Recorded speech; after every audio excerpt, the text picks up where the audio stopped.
आपकी दृढ़ता शिव के करीब में लेकर जाती है, शंकर के पास। शिव के नजदीक केवल एक आपका भरोसा लेकर जाता है, आपका विश्वास लेकर जाता है।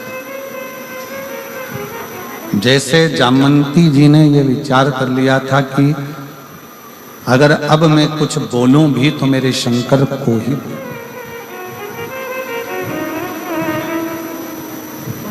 आप कितना विश्वास रखते हो शंकर के प्रति?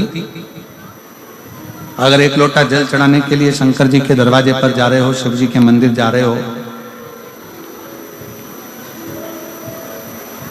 शिव के करीब में जा रहे हो, तो ये विश्वास मानकर जाना कि मैं शंकर को अपने हृदय का भाव करने के लिए, अपने दिल की बात करने के लिए जा रहा हूं।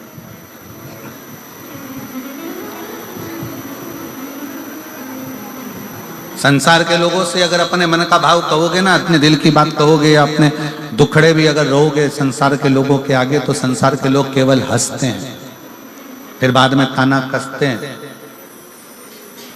पर यदि अपना मन का भाव, अपने हृदय का भाव, अपने दिल की बात यदि देवाधिदेव महादेव से कहोगे ना, ना वो हंसता है ना ताना कसता है, वो हंसने वालों पर और ताना कसने वालों पर मुख पर भी बैन लगा देता है। ऐसी कृपा एक दिन शिव कर दे, ऐसी करुणा शंकर कर।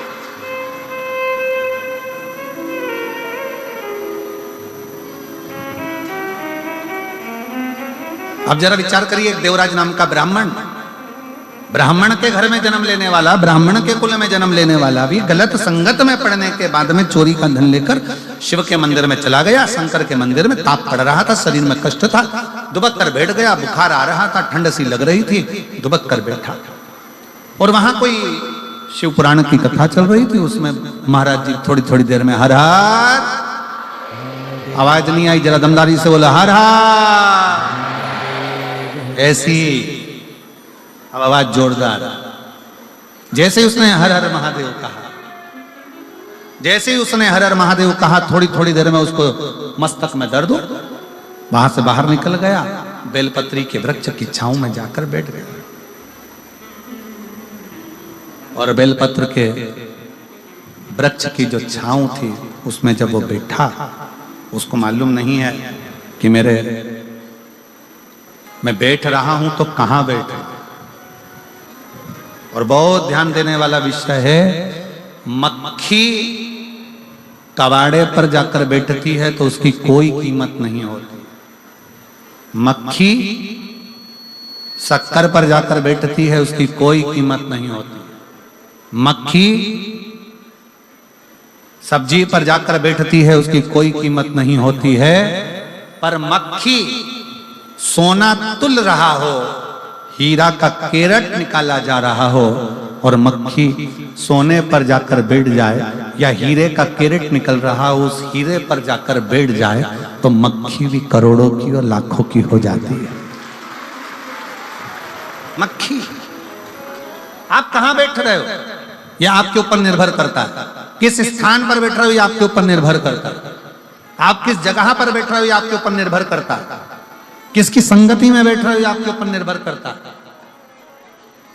आज तारा बाबा जी की कुटिया में बैठे हो ना, तो अपने आप को गौरवान्वित समझना कि आज बाबा की कृपा से शिव कथा में हमारी कीमत बढ़ी है, हम कीमत वाले हुए। शिव कथा कह रहे हैं, देवराज नाम का ब्राह्मण बेलपत्री के वृक्ष के नीचे, बेलपत्र के वृक्ष की छांव में उसके प्राण छूट जाते हैं, और उसके प्राण गए देवराज नाम के ब्राह्मण के। जब प्राण चले गए, भगवान देवाधिदेव महादेव, भगवान शिव उसको लेने के लिए स्वयं क्यों आए? एक बेलपत्र की छांव के नीचे एक शंकर का शिवालय, देवालय, और एक अपने गुरु की छांव के नीचे, गुरु की शरणागति में। ये तीन जगह ऐसी है जहां व्यक्ति जब जाकर बैठता है तो उसका कल्याण निश्चित होता ही होता है। कल्याण होता ही। गुरु के चरणों में जाकर बैठिए, आपका कल्याण निश्चित होगा। शिव के मंदिर में, शिवालय में, शंकर की चौखट पर जाकर बैठिए, आपका कल्याण निश्चित होगा। और बेलपत्र के वृक्ष की छांव में,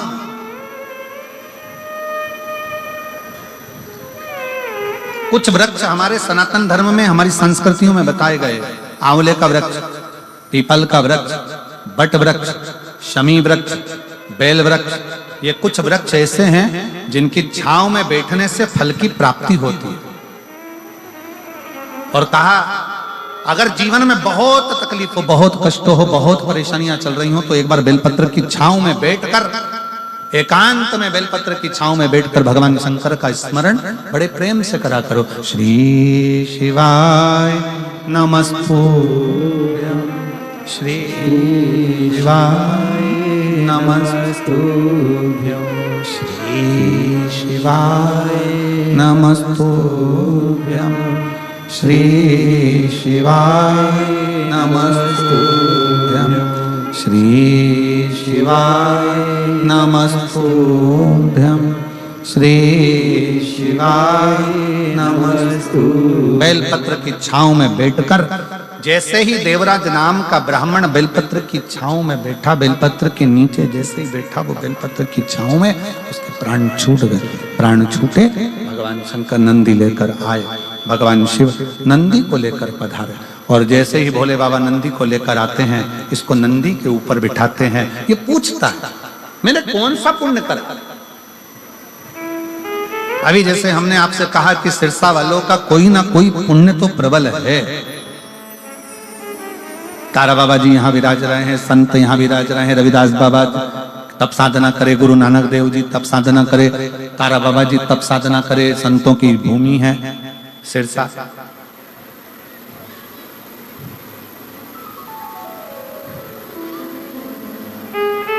पूरे भारत में केवल सिरसा एक ऐसा स्थान रहा जहां पूरे भारत में अंग्रेजों ने अपना कब्जा कर लिया था। सिरसा पर भी कब्जा करने वाले थे, पर यहाँ के क्रांतिकारियों ने उन अंग्रेजों को भी मार भगाया था। ये सिरसा की वो पवित्र धरा है, ये सिरसा की वो पवित्र भूमि है, ये सिरसा की वो धरा है। शिव कथा कहती है, भगवान शंकर का संवाद कथा है, शिव महापुराण की कथा कहती है। देवराज ने पूछा हमने कौन सा पुण्य कराया? ऐसा पुण्य करा तो करा कौन सा जिस पुण्य के बल पर आज हम नंदी पर बैठकर कैलाश धाम जा रहे हैं? भगवान शंकर ने कहा तुम्हारी माता ने एक लोटा जल शिव को समर्पित करा था और वो माँ लोटा भर जल चढ़ाती थी, पर उसको ज्ञान नहीं था कि उस लोटे भर जल का पुण्य फल क्या। आपको भी नहीं मालूम कि एक लोटे जल का पुण्य क्या है। जब आप चढ़ाते जाएंगे, शंकर की कथा श्रवण करते जाएंगे, शिव की स्तुति करते जाएंगे, तो उसका फल क्या है? श्री शिवाय नमस्तुभ्यं बोलने का फल क्या है? शंकर की कथा सुनने का फल क्या है? ये बाद में मालूम पड़ता है कि बाबा क्या देते। शिव ने कैलाश